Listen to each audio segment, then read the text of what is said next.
Then we have something called Asteya, non-steel. Again an interesting thing, because it's not simple about going up to a person, showing a knife and snatching something. It's not simply about coming in with the armed forces behind you or the police forces behind you and dispossessing an entire community because there is mineral wealth on their land and so they have to be forced off. Those are all the very obvious and gross. But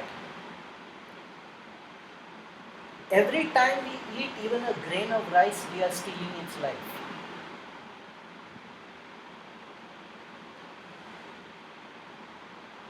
We cannot live without causing a little bit of harm. Yeah? Life feeds on life. It's a very simple thing. So not to steal actually means not to take more than the bare minimum to survive. Now that is not the value of the world today. The world has become westernized and today the whole thing is increased consumption in every way. Yeah?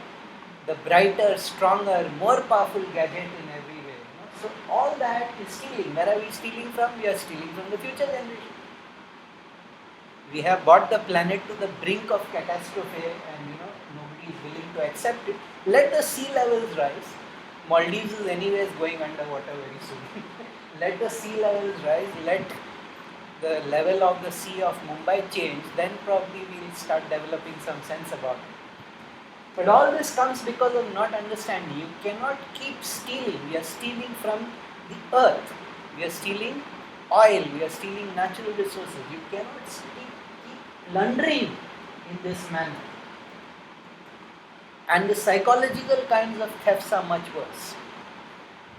Because everything has a price, pay the price. That is the first law of karma. Nothing is for free in the universe.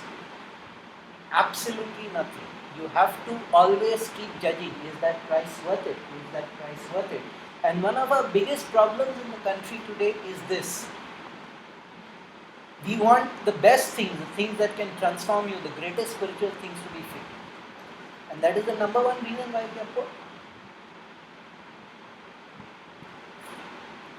We do not understand that value must be exchanged. If you are receiving something transformative, if you are receiving something spiritual, it must be paid for and it will be paid for. The minute this give it for free attitude began, we did not realize we had all become thieves in a sense. Now, we are a very lucky minority because we are sitting in a place like this. We had an English education.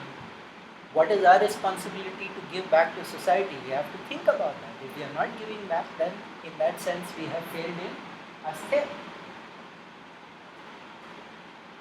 So it's a very deep aspect of the Yama. It's a very, very deep, and I don't really like to talk much about it because if you start opening it up, people go into depression for a couple of days. So, because then you begin to realize we have lived by snatching. Huh? Relativity is a nice 20th century term for being guilt-free,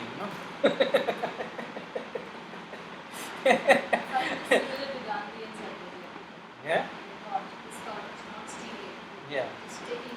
That thought is there in all yogic communities, even the Jains.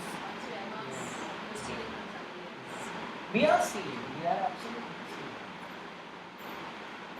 stealing. We get cheap cotton clothes because Bangladeshis make them in terrible conditions.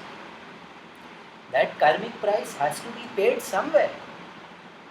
The karmic price has to be paid somewhere. It doesn't disappear. It doesn't dissolve because it is uncomfortable for us to think about it. So Asteya is that aspect of consciousness which we should. When I buy something like this, which has toxic chemicals or it has, what are the benefits of having a machine like this? If I can in some way convince myself that having and using a thing like that is in the end more beneficial to consciousness, that is the only reason. That is the only reason. Otherwise, it's basically a toxic byproduct. And the way it is done, it is on the basis of exploitation of hundreds of people.